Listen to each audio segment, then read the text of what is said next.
구독, 좋아요, 알람 설정까지 눌러주세요. 투기 세력이 그렇게 많습니까? 그래서 전쟁을 선포를 했는데 부동산과의 전쟁, 다주택자를 전부 다 투기꾼으로 보시는 겁니까? 그러면 있는 사람과 없는 사람을 나누는 이중적인 잣대를 들이댄 게 아닌가? 이게 투기꾼이냐고요. 안녕하세요. 부동산 부자 봉식의 한정훈입니다. 자, 1월이 이제 또 열흘이 이제 다가와 오는데요. 새해 어떻게들 부동산 시장 어떤 안목으로 보시고 계시는지 궁금합니다. 자, 오늘의 주제는요, 바로 이겁니다. 투기와의 전쟁.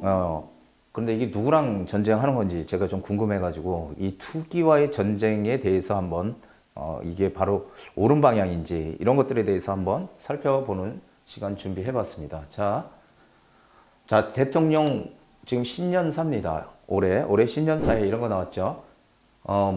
부동산 투기와의 전쟁에서 결코 지지 않는다 이렇게 나왔어요. 그래서 뭐 어쩐 저쩐 이유로 투기와의 전쟁에서 결코 지지 않을 것이다.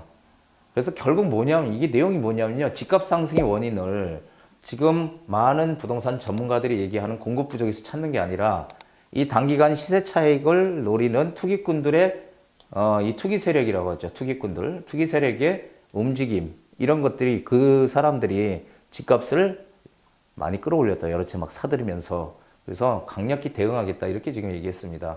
자, 집값 상승의 원인을 뭐로 본다고요?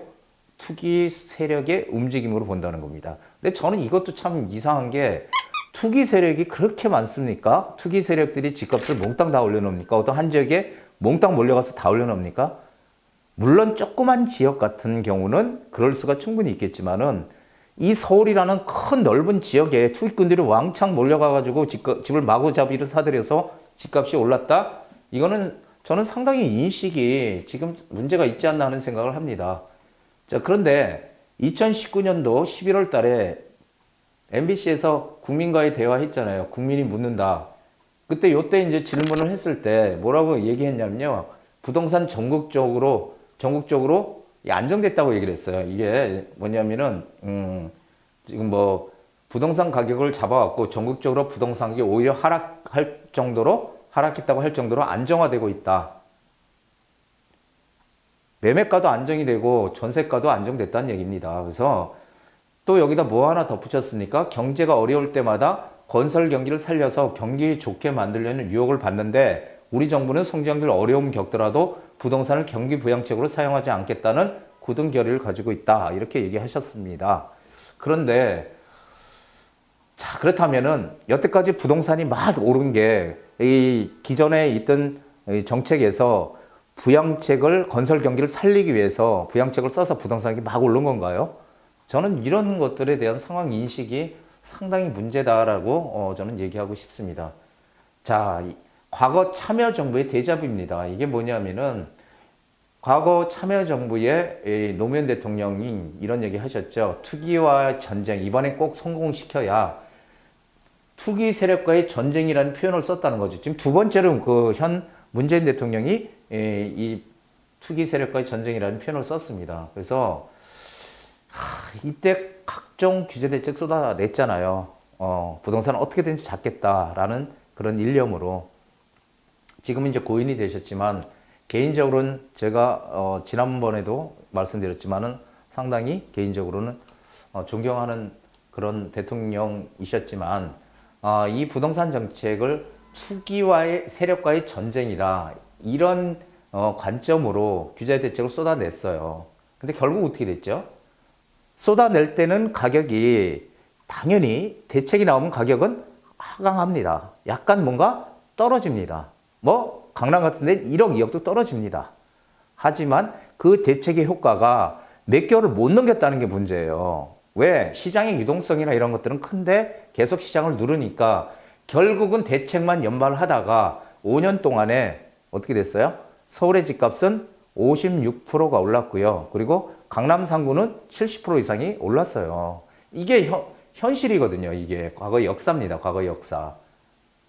이렇게 대책 내놓으면 이렇게 또 오르다가 대책 내놓으면 또 떨어지고 또 오르다가 또 떨어지고 이런 사이클은 반복이 항상 되지만 결국은 올라갔다는 거죠. 부동산이. 참 그래서 저는 이번에 대통령께서 우리 문재인 대통령께서 전쟁을 선포를 했는데 부동산과의 전쟁. 그렇다면은 이 지금 타겟이 누굽니까? 이 다주택자잖아요. 다주택자를 전부 다 투기꾼으로 보시는 겁니까? 그러면 다주택자든 무주택자든 모두가 국민이에요. 이게. 그런데 국민과의 전쟁을 한다는 표현은 상당히 과한 표현이다라는 생각이 듭니다. 그럼 집 여러 채 가진 다주택자는 모두 다 투기꾼이냐? 그리고 집이 없고 하는 분들은 온전한 국민이냐라는 거죠. 그래서 이런 게 어떤 있는 사람과 없는 사람을 나누는 이중적인 잣대를 들이댄 게 아닌가 저는 그런 생각을 합니다. 자, 집을 한 채 가지고 있다가요. 한 채 가지고 있었어요. 그래서 나 열심히 직장 생활을 하던 뭐 사업을 하던 장사를 하던 돈을 벌었어. 그래서 조금 더 이익이 날 수 있는 그런 부동산 또 투자를 해서 한 채를 더 샀어요. 이게 투기꾼이냐고요? 아니잖아요. 투기꾼이라고 제가 생각하는 투기꾼은요. 집을 여러 채 많이 가지고 있는 사람들. 그러니까 막 5주택, 6주택 넘어서 20주택, 30주택 이렇게 가지고 있는 사람들이 투기꾼이라고 할 만하지 않겠습니까?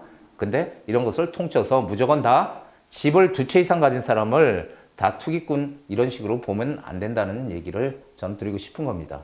그렇다면은 지금 시점에도 왜 지금 12, 16 대책이 나왔는데도 불구하고 사람들이 자꾸 서울에 투자를 할까요? 왜 9억 이하짜리들이 가격들이 오를까요? 이렇게 강하게 또 내놨는데 궁금하시죠? 가장 핵심은 일자리와 교통입니다. 이 일자리하고 양질의 일자리, 이게 또 그냥 일자리가 아니고 양질의 일자리, 즉 월급을 많이 받는 양질의 일자리, 그리고 교통, 각종 인프라, 뭐 문화 공간이라든지 하여간 다양한 그런 학군이라든지 학교 이런 일자리들과 인프라들이 다 갖춰져 있는 데가 서울이잖아요. 그러니까 서울에 들어오고 싶은 거죠. 두 번째는요. 서울 진입을 늦추면 더 이상 못 들어온다는 인식이 큽니다. 제가 많은 분들을 상담해 봤지만 그런 인식들을 많이 가지고 계세요. 실제로 뉴욕에 그 중간 가격의 집 한 채면요. 뭐 디트로이트에서 열 몇 채를 산다는 거죠. 그리고 라스베가스에서 뭐 25채 이상을 사고 이런 게 들어있는 책이 있어요. 제가 제 유튜브에도 소개를 해드렸는데 그만큼 지금 격차가 벌어져 있고 그 미국 사람들도 어떻게든지 자식은 뉴욕에 가서 좀 더 뭔가 더 나은 환경에서 생활하기를 원한다는 거죠. 그 역사적인 이것도 현실이잖아요. 지금 미국이 그렇게 하고 있으니까 미국 사람들도 그렇게 이 도심으로 진입을 하려고 하니까 이게 당연지사라는 얘기입니다. 그래서 또 하나는 뭐냐면은 서울 집값이 오를 때 가장 많이 오른다는 거예요. 서울은 집값이 모두 오를 때 전체적으로 다 오르겠지만 특히 서울에서도 서울 중심 지역, 특히 강남 재건축, 그렇죠? 강남시장, 강남 3구 이런 것을 중심으로 해서 그 여파가 번져서 이 수도권까지 오른다는 거죠. 물론 지금은 예전에는 같이 다 올랐지만 지금은 수도권과 서울을 비롯한 수도권과 지방이 완전히 지금 디커플링이 돼 있잖아요. 서로 반대로 가잖아요. 그래서 어쨌든 서울은 집값이 오를 때 가장 많이 오른다는 인식을 가지고 있어서 더 이상 늦으면 더 오른다는 인식을 가지고 있잖아요. 그럼 이럴 때 우리가 어떻게 해야 될까요? 정말 이런 갈증을 풀어주려면은 어떻게 해야 돼요? 지금 이 공급 대안, 서울의 유일한 공급 대안 재개발 재건축이거든요. 근데 지금 재개발 재건축 규제로 공급이 부족하잖아요. 그러면 공급을 많이 해주면 되거든요. 너무너무 간단합니다. 강남의 집값이 높은 이유가 뭡니까? 강남에는 공급할 수 있는 유일한 방법이 재건축밖에 없거든요. 그럼 재건축을 좀 더 활성화시켜서 공급량을 늘려주게 되면은 그러면은 가격이 안정될 거 아니에요. 너무도 당연한 얘기잖아요. 수요와 공급. 그렇죠? 예.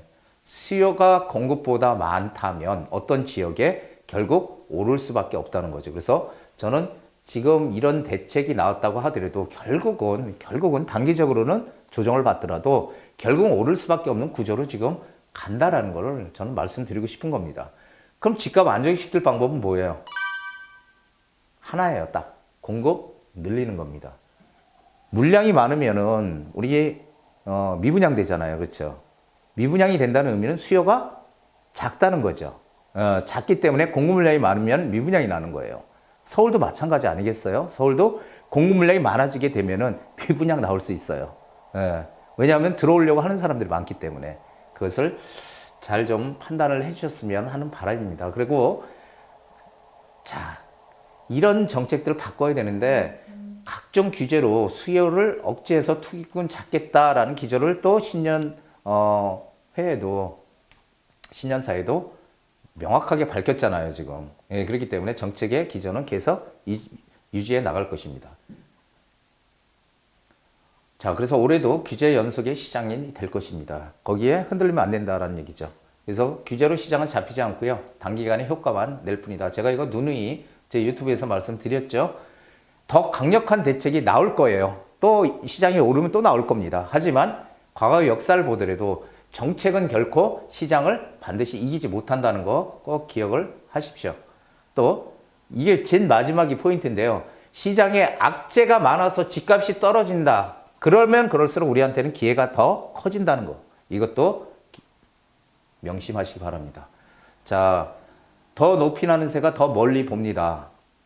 이거 참 오랜만에 저도 기억이 났는데요. 옛날에 리차드 바크인가요? 갈매기의 꿈, 그 책 이름인데요. 거기에 더 높이 나는 새가 더 멀리 본다. 이게 상당히 명언이죠. 부동산이 똑같습니다. 부동산도 지금의 이런 지상에서 멀리 안 보이잖아요. 우리는 공부와 노력을 통해서 위로 올라와야 됩니다. 자꾸. 그래서 이 짧은 시장의 변화, 기사 쏟아내는 그런 기사들에 쓸려갈 게 아니고 좀 더 넓게 보는, 좀 더 멀리 보는 그런 시야를 갖춰야 된다는 거. 이걸 꼭 말씀드리고 싶습니다. 제 강의가 도움이 되셨다면 구독, 좋아요, 알람 설정까지 부탁드립니다. 사자 집을 사자 내 집에 살자